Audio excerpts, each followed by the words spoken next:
Chega mais família Alviverde, vamos reagir aqui agora a Sport Center, mídia paulista rasgando elogios ao Verdão após amassar o Curitiba 3-1 fora de casa com brilho de Maurício e teve estreia de Barbosa. Os créditos na descrição, Sport Center e ESPN. Convido você, se for novo, a se inscrever no canal, ativar as notificações e curtir esse vídeo para não perder nada sobre o Verdão. Dito isso, vamos para os melhores momentos da vitória do Palmeiras. Brasileiro, jogando bem, sem demonstrar que se sente carente de algumas peças individuais. A força coletiva apareceu de novo. Nos momentos em que o Curitiba teve oportunidades, ou o sistema defensivo do Palmeiras atuou bem, ou quando isso não aconteceu, o Carlos Miguel, que faz parte, desse sistema defensivo, também teve ações que foram muito importantes. O Palmeiras praticamente não sofre e volta com 3 pontos para solidificar sua posição. Ou seja, a Copa começou, terminou, o Campeonato Brasileiro parou, voltou e o Palmeiras é o mesmo. O Donk, vamos lá. A gente tem muito para falar desse jogo. Achei a escalação interessante. O time que vem com 3 zagueiros, teve estreia, teve retorno. Mas, e geralmente eu deixo essas coisas mais gerais até para o final. Mas os dois passaram pela volta e estava na tarja sobre a vantagem. O Flamengo que entra em campo tá jogando e tal, mas com a vitória do Palmeiras ele chega a 44 pontos. E aí fica com 2 jogos a mais, mas o Flamengo joga nesta noite. Mas eu vou desconsiderar o jogo em andamento. Então, assim, termina o jogo do Palmeiras, ele com 44, o Flamengo com 34, mais 2 jogos a menos. Ok, a diferença pode cair para 4. Cara, só que são 2 jogos que ele precisa ganhar, não é assim, por melhor que seja o time, o Palmeiras já fez esse trabalho e ainda assim tem 4 pontos. É impressionante a força do Palmeiras, isso a gente sabe faz tempo, mas não é normal a gente ver um time abrir uma vantagem, ainda mais nesse emparelhamento, nesse espelhamento de Flamengo e Palmeiras.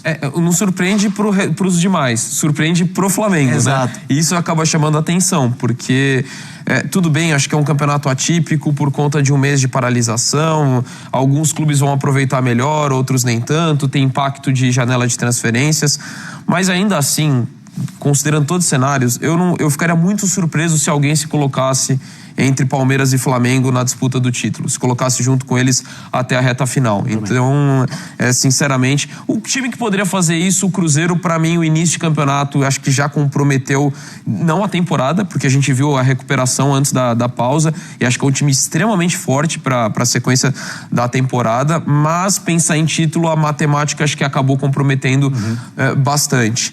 Dito isso, eu queria resgatar o que o André falou agora, da questão dos treinadores, o quanto que a ausência de uma competição já é brutal no calendário. O Flamengo já não tem a Copa do Brasil. Sim. Então o Palmeiras manter essa atuada é crucial. E assim, não tô falando que vai acontecer isso, mas considerando o embate de Cruzeiro e Flamengo na Libertadores, sim, é perfeitamente possível exato, você imaginar que o Flamengo caia nas oitavas.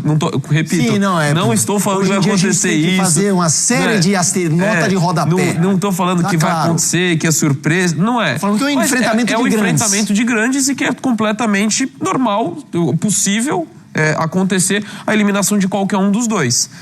Então, imaginando esse cenário, isso seria um desafio ainda maior para o Palmeiras na sequência do Campeonato Brasileiro, pensando na disputa das outras competições. Então, por isso que você manter a atuada nesse começo, e mesmo que o Flamengo passe do Cruzeiro, ainda assim ele tem uma competição a menos, e isso faz muita diferença em relação à disputa com o Palmeiras. Então, ter voltado bem era importante. Aumenta muito a questão de cobrança, interna e externa, de uma equipe que teoricamente é candidata a tudo e de repente se vê com menos competições, mas isso acontece porque às vezes existe um cruzamento precoce entre candidatos na Copa do Brasil ou na Copa Libertadores, aí não tem como fugir, um deles fica pelo caminho, ele passa a ter um calendário muito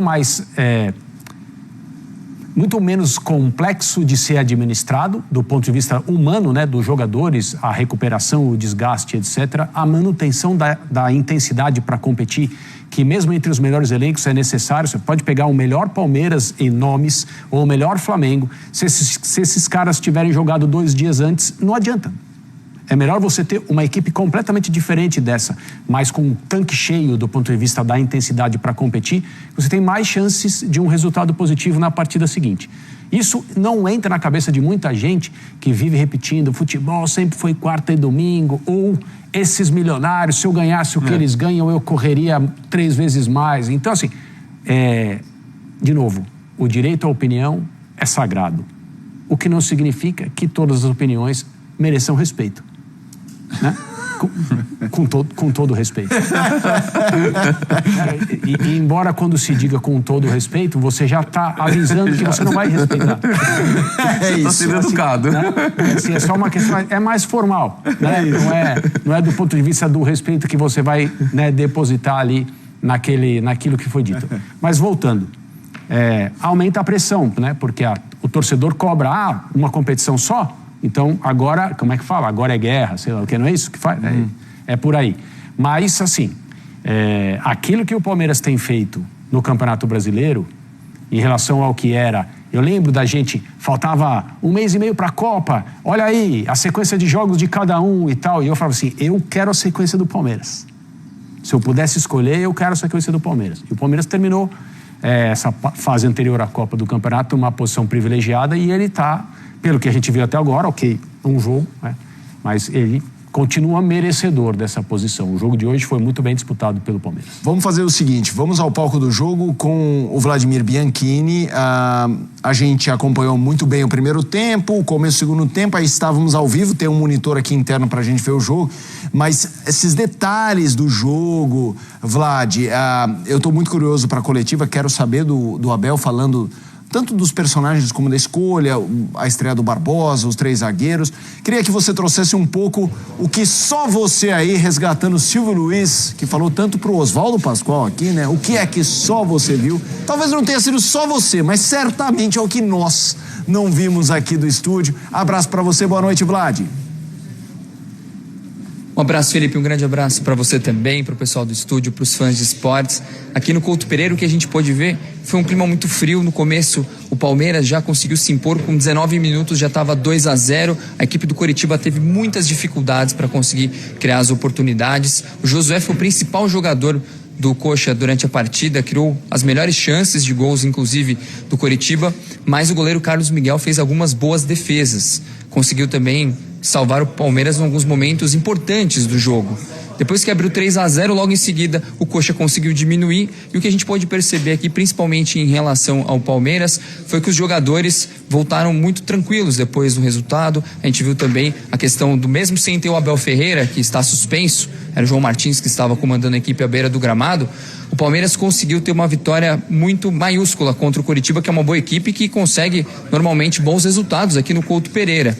Então, assim, o que a gente pôde reparar é que o Palmeiras voltou muito embalado dessa Copa do Mundo. O Maurício nem se fala, né? Fez 2 gols, também conseguiu colocar alguns jovens jogadores para testar, também rodar um pouco mais o elenco. E vamos ver como que vai ser essa sequência do Palmeiras no Campeonato Brasileiro, porque a gente sabe que o Verdão é o líder do campeonato, mas logo tem outras partidas. Encara no domingo o Atlético Mineiro em casa, então é um jogo bastante complicado, e o Coritiba que visita o Bragantino. Então a gente vai ver nessas próximas semanas como será o andamento do Campeonato Brasileiro, e mais tarde eu volto com informações a respeito da situação do Danilo, jogador que é alvo do Palmeiras e pode pintar nos próximos dias, viu, Felipe? Poxa, estou curioso, imagino só o torcedor do Palmeiras, Danilo, grande jogador. Já informações de como está essa negociação. Dom, que algum palpite... Eu falei o Abel, o João Martins que fala, né? Abel suspenso, Sim, quem comandou o João Martins que É isso aí, família Alviverde. Mais uma vez os créditos para a ESPN Sport Center, trazendo todos os detalhes da vitória do Verdão, os melhores momentos. 3 zagueiros, mesmo sem Abel Ferreira, o Palmeiras entra com 3 zagueiros. Estreia de Barbosa. Maurício brilhando pós-Copa do Mundo, fazendo 2 golaços. E quem finaliza o placar é Souza. E aí, Verdão?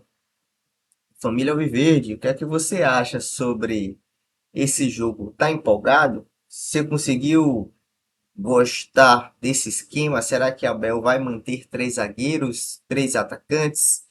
Lembrando que jogou sem Vitor Roque, sem Alan, estava com a presença de Arias, mas o Verdão, mesmo com um time misto, diga-se de passagem, conseguiu fazer um jogo muito bonito e empolgou bastante os torcedores.